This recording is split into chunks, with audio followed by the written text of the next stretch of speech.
봉원호 작가의 단편 소설 고추밭 가는 길에 구멍가게. 아들의 소집영장을 받아든 종수는 걱정이 되었다. 동준 녀석 총각 딱지는 떼었을까? 종수 안에 현숙의 걱정도 같은 것이었다. 아직 애인도 없는 것 같던데. 아들 동준은 이제 대학 1년을 겨우 마친 공부밖에 모르는 아이였다. 당신이 동준이 붙잡고 이야기 좀 해보세요. 현숙은 남편의 얼굴만 쳐다보고 있었다. 동준이는 당신을 닮아서 너무 고지식해서 걱정이라니까요. 26년 전 종수가 소집영장을 받은 것도 대학 1학년을 막 마치고서였다. 군복무를 마치고 복학을 앞두고 있는 선배 기태가 말했다. 군복 입기 전에 총각딱지부터 떼라고. 그러지 않고 군복을 입으면 군복에 구멍이 난다는 징크스가 있다네. 종수 자넨 애인이 있다니까 걱정 없겠네. 그때 종수의 애인은 지금의 아내 현숙이었다. 같은 동네에 살면서 종수와 현숙은 어려서부터 오빠 동생으로 지내다가 나이를 먹으면서 자연스럽게 미래를 약속한 사이가 되어 있었다. 종수보다 3살 아래인 현숙은 이제 겨우 고1을 마치고 고2로 올라가려 하고 있는 앳된 소녀에 지나지 않았다. 그러기에 겨우 첫 키스를 나누었을 뿐인 두렵고도 조심스럽기만 한 그들 사이였다. 그 현숙이 보고 총각딱지를 떼어달라? 그럴 수는 없는 일이었다. 첫 키스를 나눈 것도 여고생의 신분으로서는 용서받지 못할 짓을 한 것이라고 뉘우치고 있는 현숙이었다. 그런 현숙이 보고 총각딱지를 떼달라니 종수는 그럴 수 없었다. 색시집을 찾아간다. 색시집으로서는 미아리, 청량리, 천호동 같은 서울에서 이름난 집창촌이 아니더라도 이발소, 사우나 마사지룸, 술집, 숙박업소, 다방 등 다양한 형태의 색시집이 도처에 깔려 있다는 것을 신문을 통해서 또는 동료나 선배들의 입소문을 통해서 종수도 알고 있었다. 다녀온 몇몇 친구들의 경험담도 들은 적이 있었다. 그러나 종수는 그런 곳에도 가고 싶지가 않았다. 그런 곳에 간다는 것은 현숙과 다짐한 순정에 대한 배신이라고 생각되었다. 징크스는 징크스일 뿐이야. 징크스는 지켜지지 않아. 종수는 총각딱지를 떼지 않은 채 입대했다. 입대한 지 1년 반이 다 되어가는 5월 어느 날이었다. 종수가 속한 부대에서 탈영병이 생겨났다. 무기고를 털어 소총과 실탄과 수류탄까지 훔쳐가지고 탈영을 한 것이었다. 군에는 비상령이 내리고 종수 부대는 즉각 탈영병 수색작전에 투입되었다.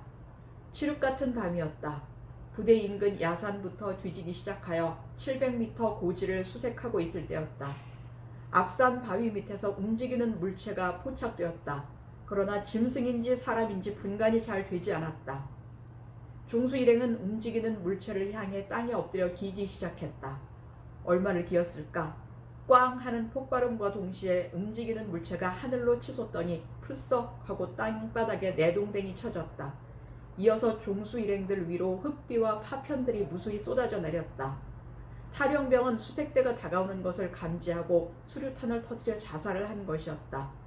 탈영병은 그 자리에서 즉사하였고 수색대원 중에서도 3사람의 부상자가 나왔다. 어깨에 파편을 맞은 종수는 많은 피를 흘리고 정신을 잃었다.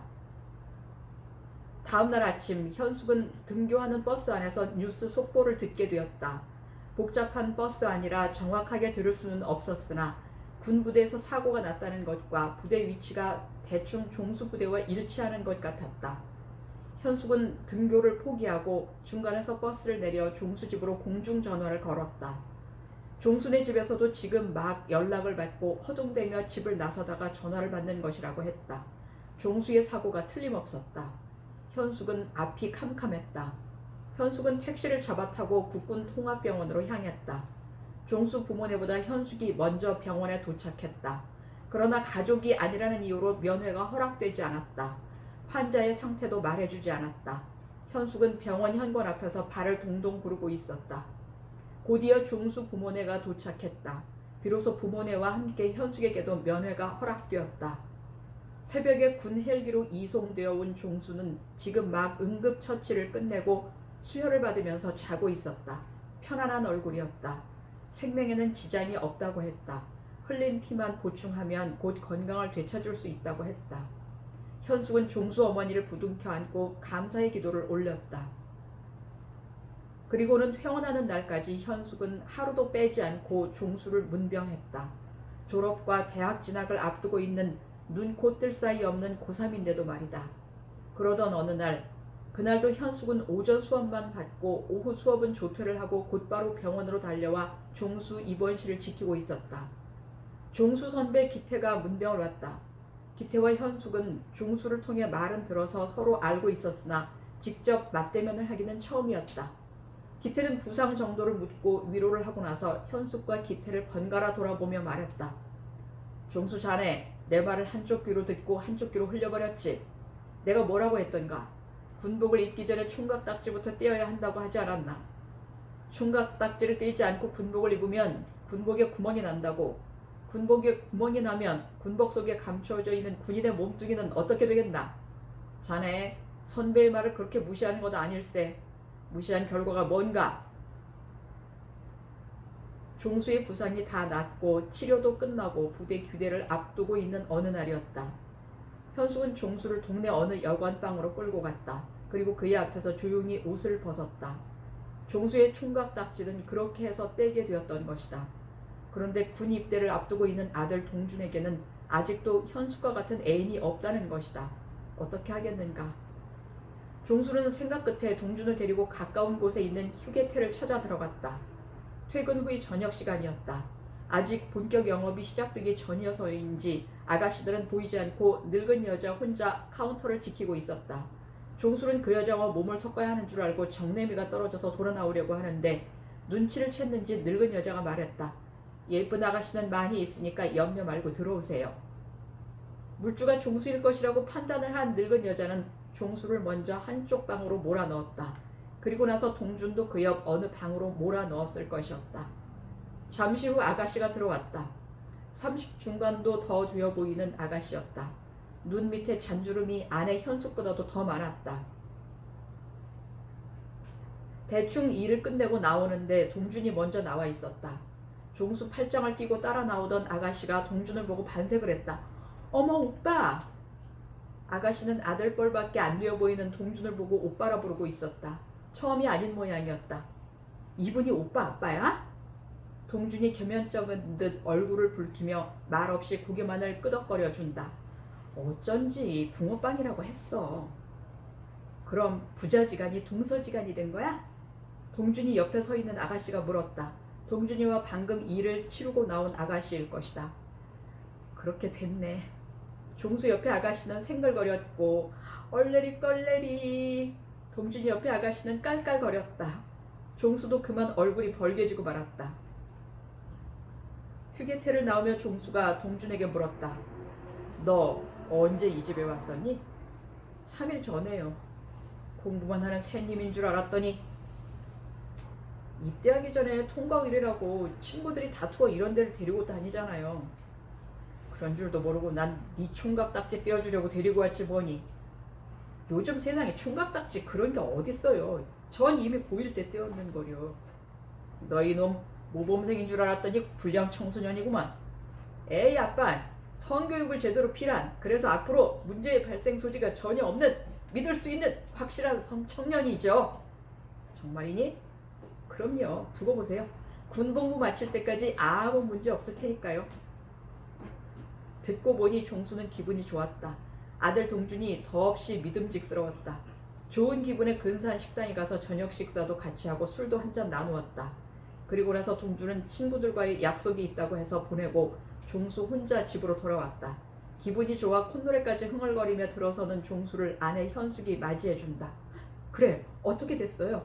총각딱지는 떼어줬어요? 떼어줬어. 맞죠? 여태 딱지도 못 떼고 있는 거 맞죠? 벌써 고1 때 떼었다고 합디다. 어머머, 이 녀석이 거짓말일 거예요. 뭐하러 그런 거짓말을 하겠어. 그럼 고1 때 딱지를 떼었단 말이 정말이란 말이에요? 그렇다니까. 그리고 요즘은 친구들하고 색시집 다니느라고 당신하고 얼굴 마주할 시간도 없답디다. 내 이 녀석 들어오기만 해봐. 그리고는 혼잣말처럼 덧붙이는 것이었다. 공부만 하는 쑥맥인 줄 알았더니. 아들이 대견스럽기만 한 모양이었다. 현숙은 또 덧붙였다. 고지식한 당신을 닮지 않아 그 점은 다행이네요. 거기까지는 좋았다. 문제는 그 다음이었다. 종수는 피곤했다. 그러니 동준이 걱정은 그만하고 이제 우리 잡시다. 종수는 훌훌 옷을 벗기 시작했다. 바지를 막 내리고 있을 때였다. 현숙이 놀라 소리쳤다. 아니, 당신은 왜 팬티를 뒤집어 입었어요? 미처 뭐라고 변명할 새도 없이 현숙은 달겨들어 종수의 멱살을 잡고 늘어졌다. 바른 대로 말해요. 당신 바람 피고 들어왔죠? 동준이 혼자 뒤밀어 놓고 나오기가 못해서. 나가요. 불결해요. 난 당신하고 한 입에서 못 살아요.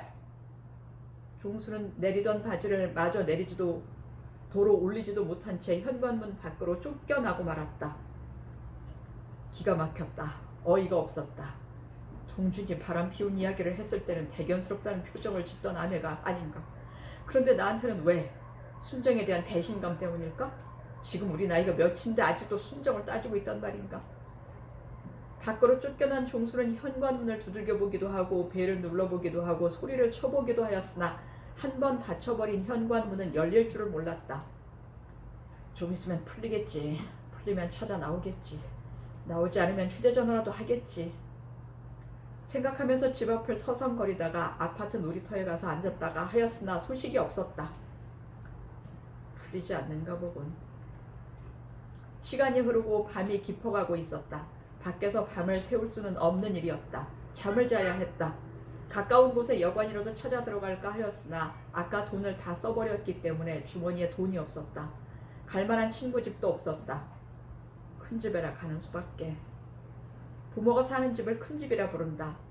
종수 부모는 아들, 딸, 시집장가 다 보내고 두 노인네만 남아서 남산 및 낡은 한옥을 지키며 살고 있었다. 어머니가 종수를 맞이해준다. 밤늦게 웬일이냐? 무슨 일이 있는 게냐? 걱정스럽다는 말투다. 아버지도 잠을 깨어 나오셨다. 부모님 앞이므로 종수는 숨길 것이 없었다. 또 숨김이 없어야 부모님을 안심시킬 수 있지 않겠는가. 그래서 종수는 사실대로 털어놓았다. 이야기를 다 듣고 난 어머니가 말했다. 그렇게로서니 이 밤중에 사람을 내쫓는단 말이냐? 애미가 지나치구나. 듣고 있던 아버지가 말했다. 당신은 나한테 안 그랬어? 아니, 내가 언제 당신을 내쫓았단 말이오? 집 밖으로 내쫓진 않았지만 근 반년을 딴방 쓰게 하지 않았소. 반년씩이나요? 종수가 놀라 소리쳤다. 그건 동준애미보다 더하네요. 애비야, 아버지가 말했다. 동준애미가 동준이한테는 후하고 너한테는 가혹한 것처럼 네 어머니도 너한테는 후하고 나한테는 가혹하다는 것을 알아야 한다. 아들과 남편이 다른가 보군요. 다르고 말고. 여자들은 서로 다른 두 개의 잣대를 가지고 있단다. 남편에게 들이대는 잣대와 아들에게 들이대는 잣대가 서로 다른 것이란 말이다. 여자들은 남편에게는 가혹한 잣대를, 아들에게는 후한 잣대를 들이대게 되는 것이지. 아니, 왜 그렇게 차별을 두는 겁니까? 너는 아직도 그 이유를 모른단 말이냐? 남편은 자기 것이고 아들은 자기 것이 아니기 때문이란다. 어머니, 종수가 어머니를 똑바로 쳐다보며 말했다. 맞습니까? 아버지는 어머니 것이고 이 아들은 어머니 것이 아니란 말입니까? 어머니 것이 아니라서 이 아들한테는 후한 잣대를 들이대는 것입니까? 그리고 어머니도 종수를 똑바로 쳐다보며 말했다. 순정파일수록 가혹한 잣대는 더 가혹하다는 것도 잊지 말아라. 2011년 11월 6일 탈고.